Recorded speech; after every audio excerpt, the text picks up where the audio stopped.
আপনার অফিসে আমি কাজের বুয়া হিসেবে কাজ করি, ঠিক আছে? তাই আপনি আমার মিথ্যা অপবাদ দেবেন, চোরের অপবাদ দেবেন?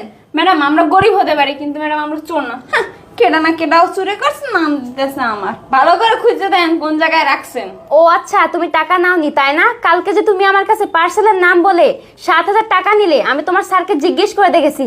সে আমাকে বলছে যে পার্সেলটা আগে পেমেন্ট করা ছিল। আর তুমি যে কাজটা করছো সেটা মোটেও তুমি ঠিক করনি। আর তুমি কি বললে তুমি টাকা চুরি করনি? এদিকে আসো, এদিকে আসো। এই দেখো, এটা কি? হ্যাঁ, এটা কি দেখো? তুমি এই যে ডয়ের খুললে, এই যে টাকা নিতেছো, দেখো তুমি লুকোচুরি করতেছো যে কেউ দেখতেছে কিনা। ভালো করে দেখো, দেখো তুমি কিভাবে টাকা নিচ্ছ। দেখো কি হলো, এখন কি অস্বীকার করবে তুমি টাকাটা চুরি করনি? এতক্ষণ তো খুব বড় বড় কথা বললা যে তোমার উপর মিথ্যা দোষ চাপিয়ে দিচ্ছি, এখন তো নিজের চোখে দেখতে পারলা তুমি কি করছো। আরে তোমার যদি টাকা প্রয়োজন হতো তুমি আমাকে বলতা, আমি তোমাকে টাকা দিয়ে দিতাম। কিন্তু তুমি আমাকে না বলো কেন টাকা নিছো বলো? আর তুমি তো ভালো করেই জানো তোমার মা অসুস্থ, সে আমাকে বলছে বিদায় তোমাকে আমি